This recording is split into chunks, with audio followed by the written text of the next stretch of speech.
Hello again, dear audience and our dear speaker. So Ukraine Crisis Media-Center keep its working day, and now starts the English version of the NGO Ukraine 2050 review of its activities in the previous year and plans for the future. And so I again give the speech to the NGO's president, Eugene Czolij. Please, you're welcome. Thank you very much. I welcome everyone at this press conference. My name is Eugene Czolij, and I'm the president of non-governmental organization Ukraine-2050 and past president of the Ukrainian World Congress. NGO Ukraine-2050 is a nonprofit organization established in Ukraine in December 2019 to help implement within one generation, that is by 2050, strategies for the sustainable development of Ukraine as a fully independent, territorially integral, democratic, reformed, and economically competitive European state. The main objectives of NGO Ukraine 2050 are to promote the full membership of Ukraine in NATO, the full membership of Ukraine in the European Union, the patriarchal status for both the Orthodox Church of Ukraine and the Ukraine Greek Catholic Church, and the positioning of Ukraine in the top 10 European Union states by gross domestic product, or GDP, and in the top 20 countries in the UN World Happiness Report. On December 19, 2021, NGO Ukraine 2050 completed the second year of its activities. The greatest success of NGO Ukraine 2050 in 2021 was the deployment of the permanent international media monitoring mission on disinformation about Ukraine and the Ukrainian diaspora. The mission has two teams, namely a team that monitors media, social networks, and other information resources in various countries in numerous languages and generates reports on articles that disseminate disinformation about Ukraine and the Ukrainian diaspora, and a team that analyzes the data of the reports, draws conclusions, and takes effective measures to help counter such disinformation. The media monitoring mission started its work on June 4, 2021, and announced its first report on the result of its monitoring on August 31, 2021. As of this day, there are 166 members of this mission who are doing media monitoring on a voluntary basis in 42 languages of the world. The mission has monitors from 56 countries, including all the G7 countries, all 27 European Union member states, and 28 NATO member states. To sensitize the general public and raise awareness on disinformation, NGO Ukraine 2050 also presented on its YouTube channel our 3 online trainings on real and effective ways to counter disinformation and disseminated disinformation in our network of contacts. I invite you to visit our website and view those online trainings. In 2021, the president of NGO Ukraine 2050 participated as a panelist in several conferences, including on the regional thematic meeting of the European Union Global Diaspora Facility on Georgia, Ukraine, Azerbaijan, and Moldova, organized by the International Center for Migration Policy Development. At the International Conference on Sustainable Development, organized by NGO Sustainable Development Landmarks and Vasil Stefanik Pre-Carpathian National University. At the 4th International Scientific and Practical Conference, titled Administrative Justice in Ukraine, Theory and Practice, Protection of Electoral Rights by Administrative Courts in Ukraine, conducted by the Supreme Court. At the International Scientific Conference, titled Role of the Diaspora in the Third Revival of the Ukrainian Statehood, conducted by the Department of Global Ukrainian Studies of Taras Shevchenko National University of Kyiv.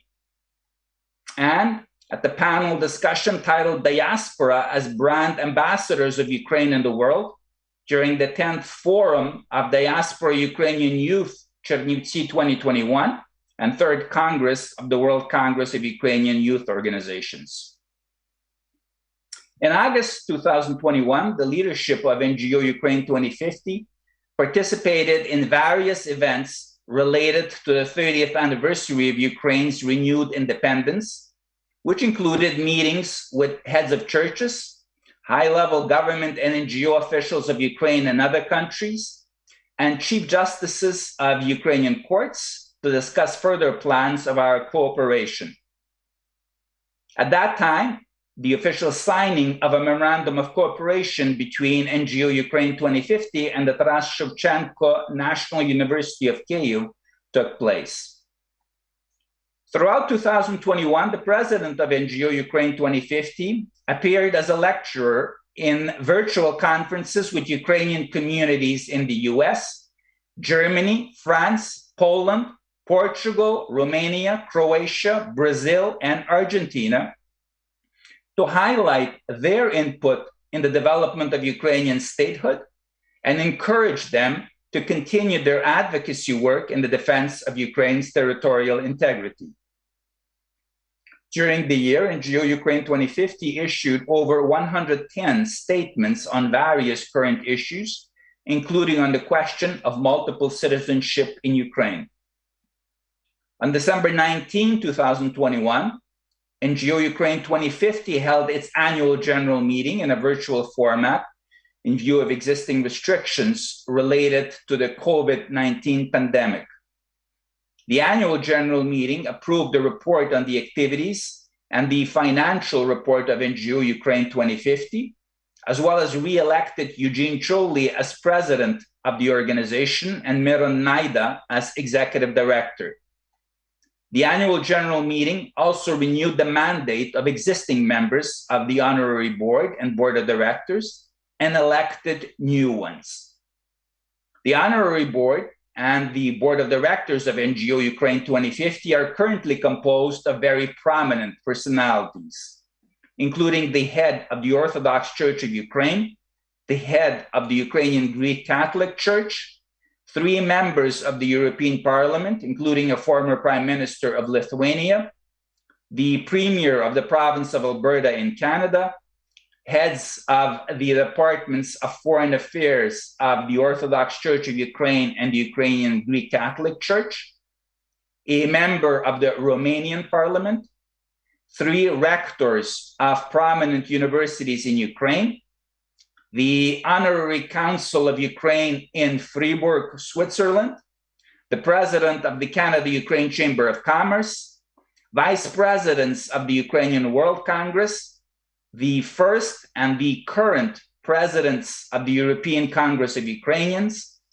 leaders of Ukrainian communities in the diaspora, lawyers, and the managing partner of the law firm Vasil Kisil and Partners, the director of the International Institute of Education, Culture, and Diaspora Relations, renowned businessmen and philanthropists, the chair of the National Holodomor Awareness Committee of the Ukrainian-Canadian Congress, the scientific director of McGill's Molecular Pathology Laboratory, and a private equity risk manager.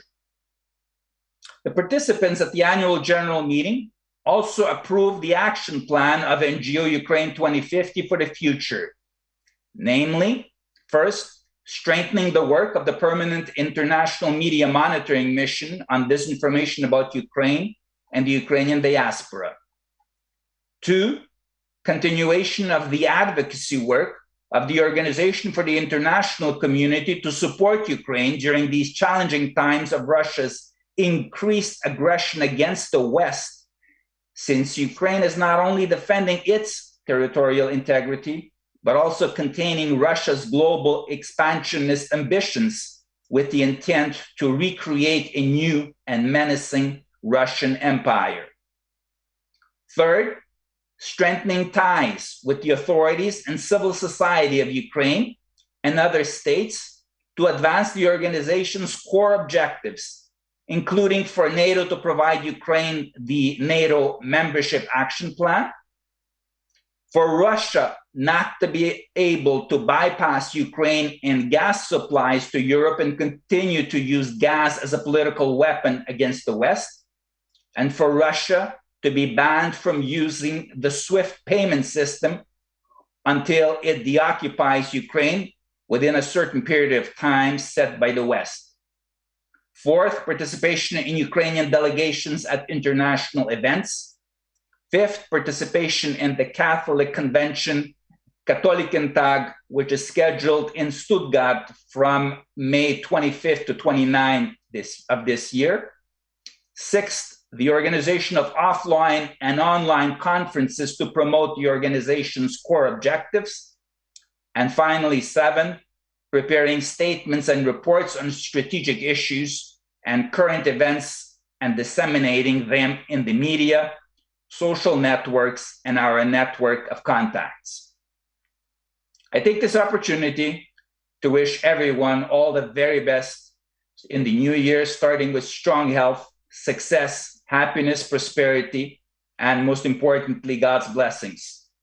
I also wish that in this new year, Ukraine will be rid of Russian occupying military forces and corruption, and the whole world of COVID-19. Thank you for your attention. I am now ready and willing to answer your questions. Thank you, Mr. Czolij.